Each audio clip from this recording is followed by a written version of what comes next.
This poor homeowner paid a gentleman from local to install this fence for. It looks pretty nice from out here. Some of you more keen eyes can probably see a couple things already wrong with it, but it gets even more interesting on the inside. The gentleman that installed it used 4x4 anchor blocks, so every single one of those has failed. 2x4s on this portion are horizontal. Way down there, there's some that are the right direction, but there's only 2 of them. As you can tell, these have all warped, and the pickets are attached to these. So your pickets are doing the same thing. So as you look down this fence, the whole thing is just waved.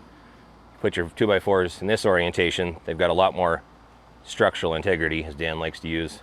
The 2x4s, the stringers, should only be 6 inches from the top, not 18 inches, 19 inches, 20.5 inches, 21 inches, a little bit of everything.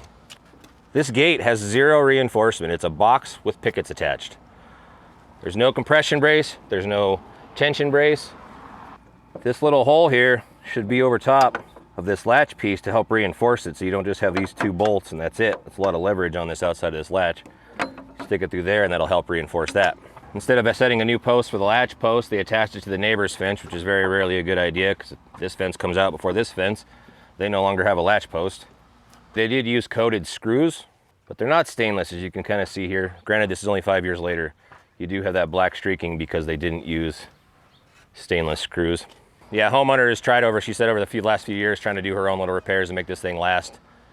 This is her other gate going to the front of the house. Same problems. There's no bracing whatsoever. It's just a box, and it does drag very bad.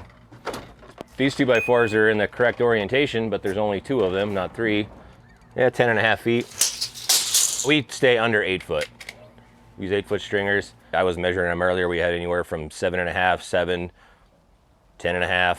These posts, which are actually in the ground, the person that installed it used pea gravel on the base of them, and I was concerned about that. I've never done that, didn't know that was a thing. Doing some research, you can get away with it as long as the soil you're putting it in is compacted, like some nice hard clay soil, you can do it. But if it's at all crumbly, sandy, gravelly, you can't. Don't use pea gravel. It'll obviously all just loosen up and your fence will fall down. But this one seems to have survived. There's no corner post. The post is 2 feet from the house. 4 screws holding this whole wing on. The materials are all still good. Unfortunately, we can't reuse them because there's no good way to take them down and reuse them. This stretch over here on the concrete, shooting a string line down, we'll lay out 8 foot or less, get the even spacing. Core drill, we'll be pounding our posts. Plumb, pour the quick rock in there to fill those in and nice smooth edges. So let's tear some stuff down. Tear down a crappy fence.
So try to keep 2 inches away from the edge of the concrete with the core drill so you don't have a chunk missing.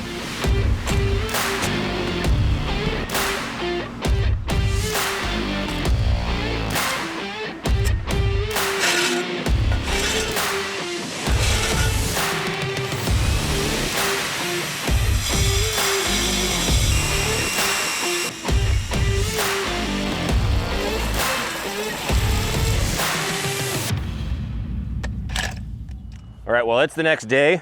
I've had some time to think about these brackets, which I also did some research on them. They call them a fence post base. From the website of this manufacturer, it actually says, post bases do not provide adequate resistance to prevent rotation about the base and therefore are not recommended for non-top supported installations such as fences or unbraced carports.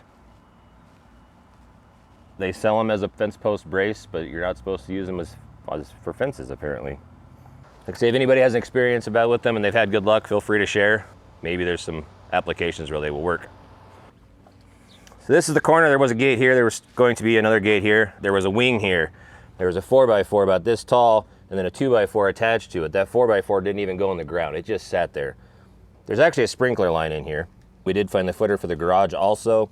We've welded a plate on the bottom of one of these metal posts so that we can actually anchor it to the concrete, and then we'll just pack some dirt in around it.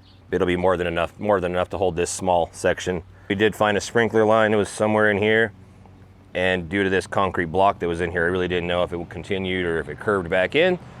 So we dug all those holes by hand. We have our corner post set down there. We're gonna go through and pound the rest of those, get them straight, make sure everything looks kosher, and then we'll be pouring some quick rock to fill in the holes and help reinforce the whole fence line.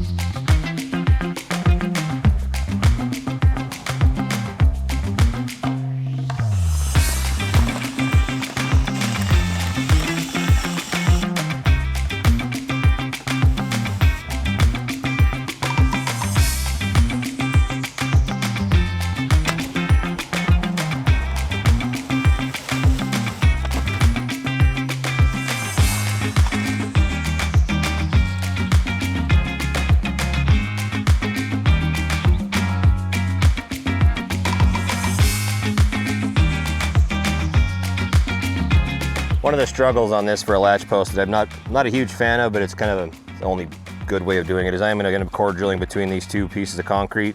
But since we're pounding this post, it's not entirely reliant on the concrete being structural.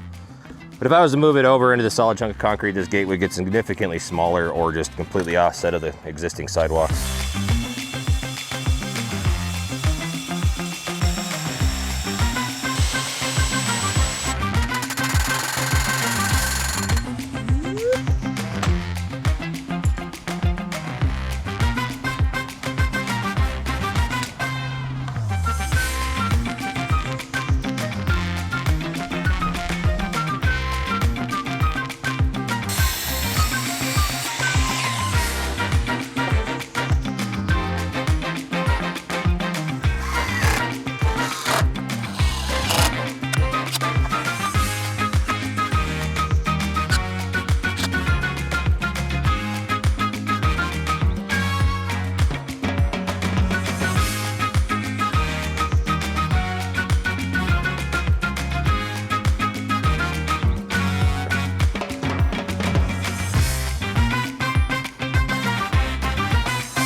Main moral of this video is to show you what happens if you just hire the wrong people.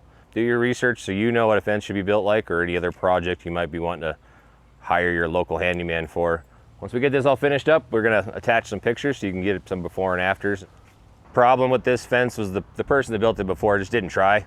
He didn't put in the effort to educate himself on how to do it properly.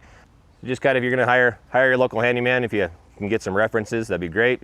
But don't be afraid to hire them. Just make sure you know what you're expecting and what to expect. If you want to see how to, the more of the basics of how to build a cedar fence, we've done a couple videos over here, maybe over here.